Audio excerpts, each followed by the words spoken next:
আমরা বানিয়ে ফেললাম ওলকপির ঘন্ট চিংড়ি মাছ দিয়ে। কি করে বানালাম আপনারা সম্পূর্ণ ভিডিওটা প্রথম থেকে দেখবেন। আমাদের চ্যানেলটা আপনারা অনেকে দেখছেন কিন্তু সবাই সাবস্ক্রাইব না করেই চলে যাচ্ছেন। আপনাদেরকে বলছি আপনারা প্লিজ আমাদের চ্যানেলটা একবার সাবস্ক্রাইব করে দিন। একটা সাবস্ক্রাইব করে দিলে তো আপনাদের কোনো অসুবিধা নেই, আমরা একটু উৎসাহ পাই নেক্সট ভিডিওটা বানাতে।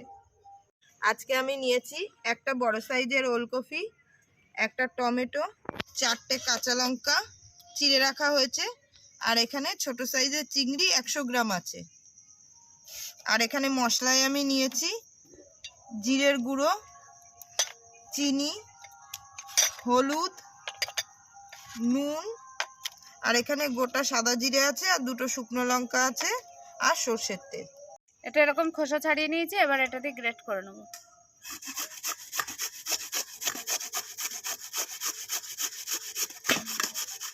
এরকম করে কুচিয়ে নিয়েছি, দিলেই ভালো। কড়াইটা গরম হয়ে গেছে, আমি এবার তেল দেব। তেলটা একটু বেশি দেব, আর অল্প একটু সাদা জিরে ফোড়নে দিলাম।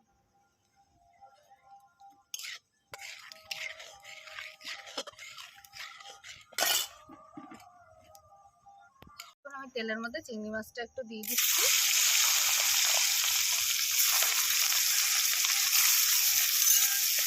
চিংড়ি মাছটা একটু নাড়াচাড়া করে নেব। মাছটা আমি হালকা করে একটুখানি ভেজে নিয়েছি, এই যে, যাতে কাঁচা গন্ধটা না থাকে।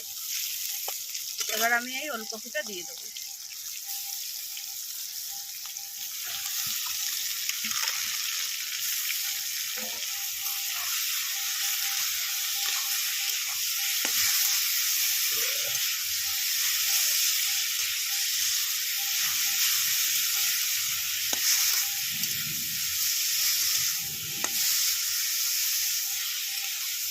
ভোলা মাছে রান্না করে দেখো, মাছে নুন দেওয়া আছে তাই আমি অল্প করে নুন দিলাম। হাফ চামচের একটু কম হলুদ দিলাম। মিষ্টিটা একটু দেব, 2 চামচ দিয়ে নাড়াচাড়া করব।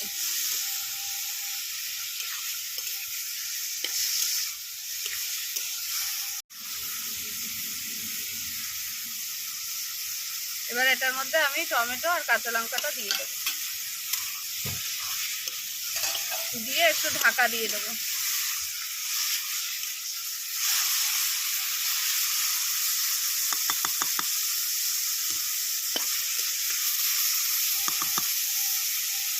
আঁচটা কমিয়ে দেবেন। সেদিনকে শিবরাত্রের ওইখানে দিদি এত লোক, সেই ভাইয়ের মন্দিরের থেকে কোথায় লাইন গেছে জানো, সেই মুরগির দোকান ছাড়িয়ে গেছে, মাংস কাটার দোকান ওইদিকে চরকডাঙ্গার দিকে না, এই দিকটায় স্কুলের দিকে রেখে গেছে বেশি। স্কুলের পাশে তো মুরগিটা একটা মহিলা বিক্রি করে, তার পাশে একটা লোক বিক্রি করে। হ্যাঁ, আমি দেখছি কি একটা বউ জল ঢালছে, আর খিমচি মেরে সরিয়ে নিয়ে আরে একসাথে 4-5 জন জল ঢালার থেকে বেশি তো ফটো তোলা। জানলা দিয়ে ক্যামেরা অন করে রেখেছে, এবার জল দেখো এরকম করছে, শিবের মাথায় পড়ুক আর না পড়ুক এরকম করে ধরে রেখেছে, ছবি তুলতে হবে। কি অবস্থা! সারা রাতে 11:30টার সময় পুজো করে, সেই জল 11:30টায় জল শেষ হলো, তারপরে প্রথম প্রহরের পুজো শুরু হয়েছিল।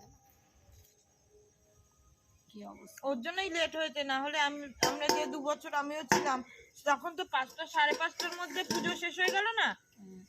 না ওই জন্য না, এমনিতেও তো পুজো করতে একটু টাইম লাগে, এবার লেগেছেই তো দেরি করে চতুর্দশী। দেখুন আমার একটু জল বেরিয়েছে, এবার এই জলটা হয়ে শুকিয়ে গেলে আস্তে আস্তে হয়ে আসবে। এবার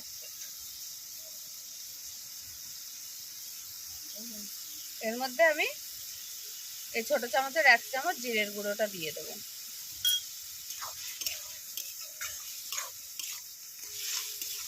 একদম অল্প সময়ে হয়ে যাবে।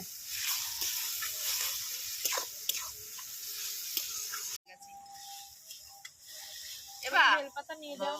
সেজে দাদু বলছে 108টা তো তোর ইয়েতে লাগবে, 108টা ইয়ে হবে, ওই যজ্ঞের।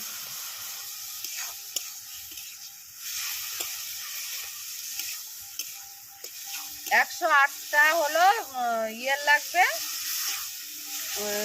ঠাকুরের গলায় একটা মালা গেঁথে দেবে, আর 108টা যজ্ঞের লাগবে। বলেছে আমাকে 200-250টা বেলপাতা ই করতে। ডাল কি করে ভাঙবো বলতো গাছাতে? আবার বলে কি যে তুমি ইয়ে করবা, তুই ইয়ে করবি, ওই ডাল কেটে নিয়ে রাখবি, আর ছেলেটা নিরামিষও করা যায়, শুধু চিংড়ি মাছটা না দিলেই হলো, একটু গরম মশলা দিয়ে নামিয়ে দেবেন।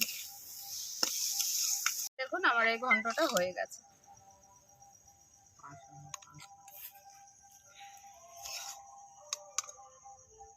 দুর্দান্ত।